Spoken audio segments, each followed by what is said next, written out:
நம்பிக்கை விதை, த seat of hope. இதை ஒரு ஸ்டோரி வச்சு புரிய வைக்கிறேன். வாங்க ஸ்டோரிக்குள்ளே போவோம். ஒரு பெரிய பாலைவனம் இருக்குது. அதுக்கு ஓரத்தில் ஒருத்தர் ஒரு க்ரீன் ஹவுஸ் வச்சு வாழ்ந்துட்டு இருந்திருக்காரு. அந்த பாலைவனத்தில் வெயில் அதிகமாக இருக்கிறதுனாலையோ என்னவோ அவர் வளர்த்த எல்லா செடியும் சீக்கிரமே வாடி போயிடும். அங்கே இருந்த எல்லாருமே, என்னடா இவன் பாலைவனத்தில் செடி வளர்க்குறானே, சரியான முட்டாளாக இருப்பான் போலன்னு சிரித்தாங்க. அது மட்டும் இல்லாமல் எல்லாரும் சேர்ந்து, இந்த வறண்ட மண்ணில் எந்த யூஸும் இல்லை, தண்ணியும் ஒரு சொட்டு கூட இல்லை, நீ ஏன் உன் டைமை வேஸ்ட் பண்ணுறேன்னு கேட்டாங்க. அதுக்கு அவர் சிரிச்சுக்கிட்டே, இங்கே தண்ணி இல்லாட்டி என்ன, என் மனசுக்குள்ளே நம்பிக்கைன்ற நீர் இருக்கேன்னு சொன்னார். அது மட்டும் இல்லாமல் அவர் டெய்லி காலையில் எழுந்திரிச்சு அவரோட க்ரீன் ஹவுஸில் இருக்க ஒரு ரோஜா செடிக்கு தண்ணி ஊற்றுவார். அது பார்க்குறதுக்கு சின்ன செடியாக ஒரு மொட்டோட நிறைய இதழ்களோட அழகாக இருந்திருக்கு. ஒரு நாள் கடுமையான புயல் வந்திருக்கு.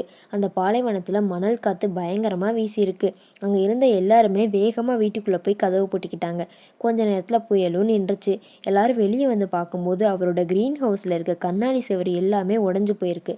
உள்ளே இருந்த எல்லா செடியும் மணலில் மூடி சேதமாயிருச்சு. அதை பார்த்து அனுதாபப்பட்டு எல்லாரும் அவரை பார்க்க வந்திருக்காங்க. அவர் எதுவுமே பேசாமல் அந்த க்ரீன் ஹவுஸ்க்கு போயிட்டாரு. அங்கே கொஞ்சம் கூட சாயாமல் அப்படியே இருந்திருக்கு அந்த சின்ன ரோஜா செடி. அந்த செடியில் இருந்த ஒரே ஒரு மொட்டு புயலுக்கு பின்னாடியும் இன்னமும் வாடாமல் இருந்திருக்கு.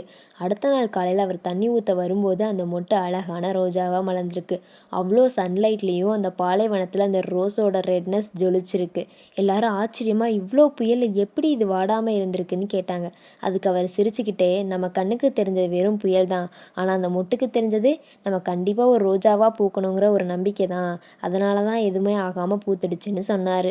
ஹோப்புன்றது ஒரு டார்ச் லைட் மாதிரி. நம்ம லைஃப்பில் ப்ராப்ளம்ன்ற டார்க்னஸ் வரும்போது நமக்கு வழிகாட்டும்.